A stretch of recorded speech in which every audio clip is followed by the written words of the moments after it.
Libby, what did you go in like that for without saying a word to me? How could you do such a thing? And what have you done to poor George? I wanted him to come with me, but he shuffled out of it. I could tell he was quite afraid of you. Only fancy he wanted me not to come as if I should be afraid of you, dearie. But, of course, I told him that it was all settled and comfortable between us, and that we were on the best of terms. Baby, what is the meaning of this? I got it from the bank this morning. It is my month's allowance. They sent it to me as usual the other day. I simply sent it back to be placed to your credit. And I asked them to send you the lodgment receipt. In future, I shall support myself. Was it not enough? Why didn't you tell me? I'll double it. I was intending to double it. Only let me know how much you want. You know very well that has nothing to do with it. From now on, I go my own way, in my own business, and among my own friends. And you will go yours. Goodbye. Goodbye? Yes, goodbye. Come, don't let us make a useless scene. You understand perfectly well. Sir George Crofts has told me the whole business. That's silly old. Just so? He ought to have his tongue cut out, but I thought it was ended between us. You said you didn't mind.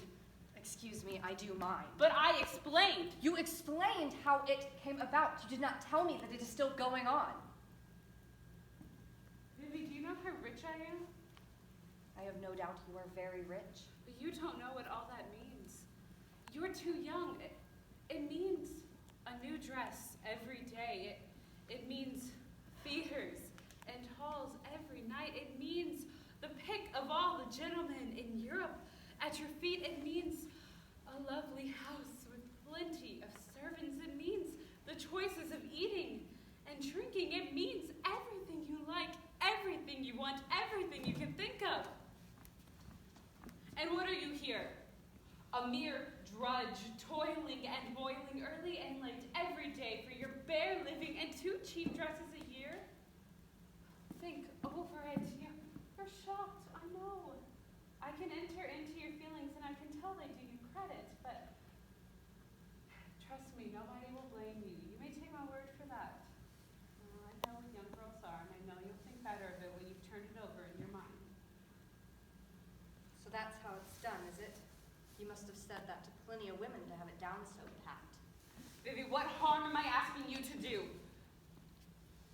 Listen to me. You don't understand. You've been taught wrong on purpose. You have no idea what the world is really like. Taught wrong on purpose? What do you mean?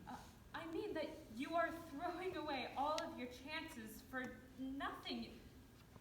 You think that people are what they pretend to be. You think that the way you were taught in school and college to think right and proper is the way things really are, but it's not. Maybe it's all only a pretense to keep the common, slavish, common run of people quiet. Do you want to find that out like other women at 40 when you've thrown yourself away and lost all your chances? Or won't you take it now, in good time, from your own mother who loves you and swears to you that it's truth, gospel truth? Vivi, the big people, the clever people, the managing people, they all know it. They do as I do, and they think what I think. I know plenty of them. I know them to speak to introduce you to make friends of for you. I don't mean any harm by it, and that's what you don't understand. Your head is full of ignorant ideas about me. What do the people who taught you know about life or about people like me? When did they ever meet me or speak to me or let anyone tell them about me? The fools, would they ever have done anything for you if I hadn't paid them? Haven't I told you I want you to be respectable? And how are you supposed to keep that up without my money and my influence? Can't you see that you are cutting your own throat as well as breaking my heart by turning your back on me? I recognize the cross philosophy of life, Mother. I heard all about it that day at the gardener's. Oh, you think I want to force that played-out old sot on you? I don't, Vivi. On my oath, I don't. It would not matter if you did. You would not succeed. Mother, you don't at all understand the sort of person I am. I don't object to Crofts more than to any other coarsely built man of his class. To tell you the truth, I rather admire him for being strong-minded enough to enjoy himself in his own way and make plenty of money instead of living the usual shooting, hunting, loafing, dining out, tailoring life of his set, merely because all the rest do it. And I know that if I had been in the same circumstances as my Aunt Liz, I would have done exactly as she did. I don't think I'm more prejudiced or straight-laced than you. I think I'm less. I'm certain I'm less sentimental. And I know perfectly well that fashionable morality is all a pretense. And if I took your money and devoted the rest of my life to spending it fashionably, I could be as worthless and vicious as the silliest woman could possibly want to be without having a single word said to me about it. But I don't want to be worthless. I shouldn't enjoy trotting about the park to advertise my dressmaker or carriage builder, or sit bored at the opera to show off in a shop window full of diamonds. Wait a moment, I'm not done. Tell me why you continue your work now that you are independent of it. Your sister, you told me, has left that all behind her. Why don't you do the same? Oh, it's all very easy for Liz. She likes good society and has the air of being a lady. Can you imagine me in a cathedral town? Why, the very rooks and the trees would find me out if I could stand the dullness of it. I must have work and excitement, or I should go melancholy mad. The life suits me, I'm fit for it, and not for anything else. And if I didn't do it, somebody else would. So I don't do any real harm by it, and it brings in money, and I like making money.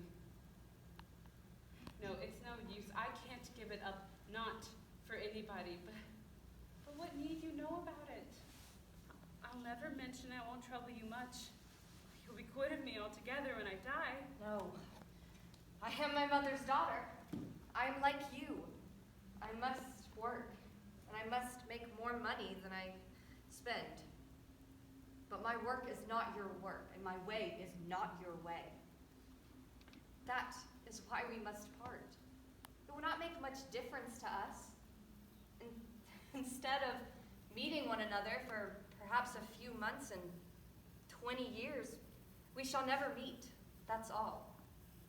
I meant to have been more with you, Vivi. I did indeed. It's no use, Mother. I'm not to be changed by a few cheap tears and entreaties any more than you are. Oh, you call a mother's tears cheap?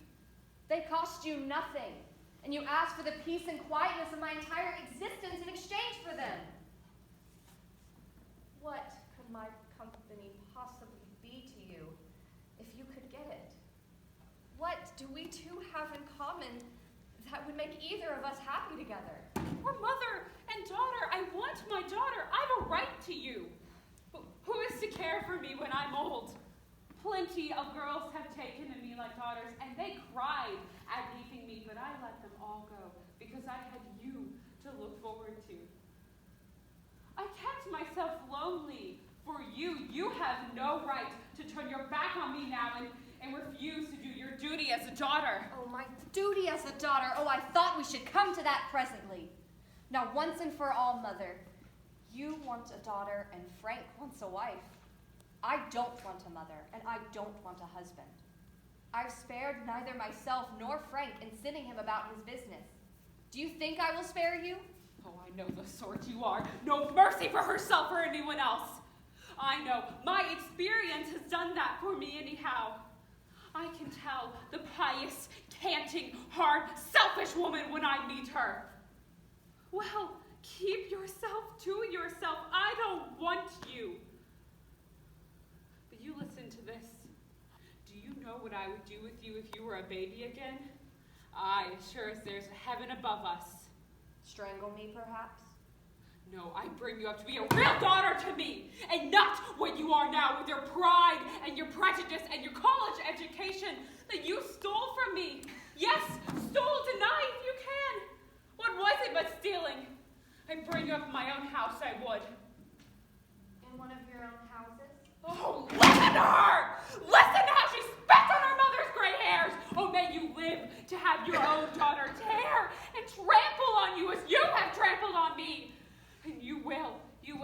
woman ever had any luck with a mother's curse on her. Oh, I wish you wouldn't yell, Mother. It only hardens me. Oh, the injustice of it! The injustice!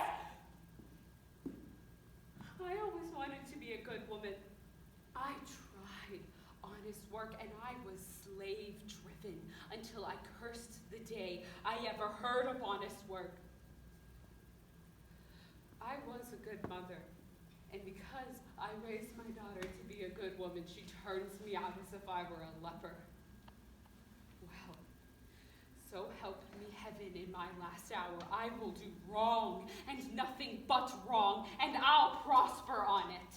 Yes, it is better to choose your line and go through with it. If I had been you, Mother, I might have done as you had, but I would not have lived one life and believed in another. You are a conventional woman at heart. That is why I am bidding you goodbye. I am right, am I not? Right to throw away all my money. No, right to be rid of you. I should be a fool not to, isn't that so? Oh, well, yes. If you come to that, I suppose you are, but Lord help the world if everybody took to doing the right thing. And now I better go and stay where I'm not wanted. Aren't you going to shake hands? No, thank you. Goodbye.